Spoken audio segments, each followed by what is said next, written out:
आजकल बहुत से लोगों को डर लगता है कि अगर कंपनी दिवालिया हो गई तो उनके शेयर्स का क्या होगा, क्या हमारा पैसा डूब जाएगा।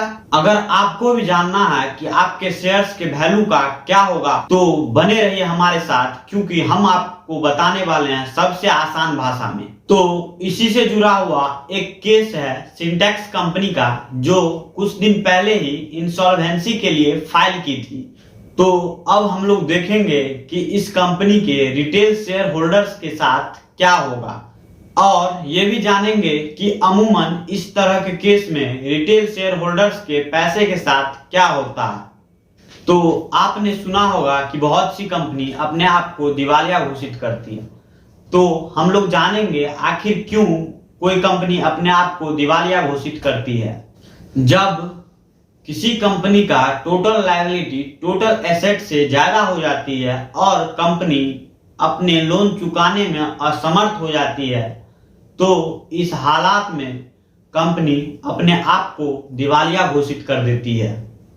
इसके बाद इंसॉल्वेंसी बोर्ड के पास दो ऑप्शन रहती है, या तो वो कंपनी को लिक्विडेट कर दे या फिर कंपनी का लोन रीस्ट्रक्चरिंग करके कंपनी को एक और मौका दे दे संभलने का।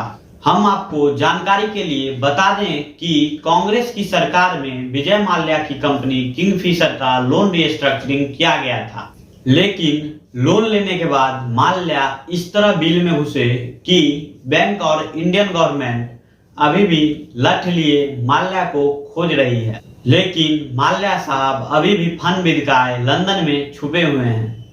खैर चलिए हम लोग अपने पॉइंट पे आते हैं। सरकार किसी भी कंपनी का लोन रीस्ट्रक्चरिंग इसलिए करती है ताकि कंपनी को बचाया जा सके, जो कि इन्वेस्टर्स के लिए घनघोर अंधेरे में जलती दिया के समान आशा की एक किरण है, जिसके तहत इंसॉल्वेंसी बोर्ड कंपनी को लिक्विडेट कर देती है। अगर हम लिक्विडेट को आसान भाषा में समझे तो इंसॉल्वेंसी बोर्ड कंपनी के सारे संपत्ति को बेचकर कंपनी के सारे बकाया राशि को चुकता करती है। उस संपत्ति को बोर्ड प्रायोरिटी के आधार पर क्रेडिटर्स को लौटाती है।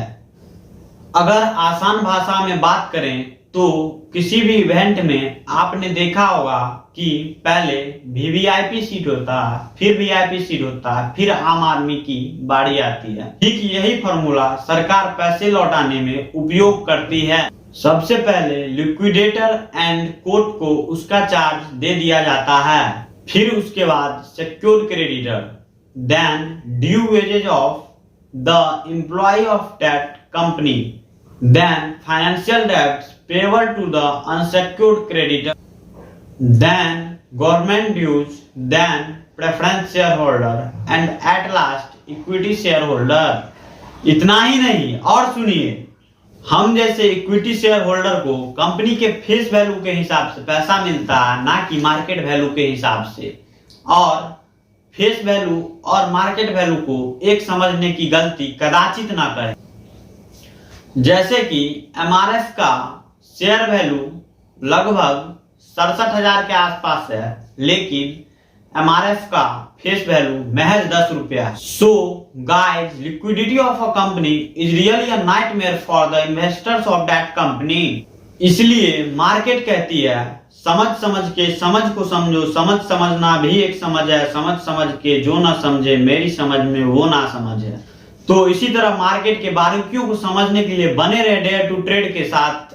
और अगर वीडियो अच्छा लगे तो हमारे चैनल को सपोर्ट जरूर करें। तो इन्हीं शब्दों के साथ मैं विपिन कुमार अभी के लिए आपसे विदा लेना चाहूंगा।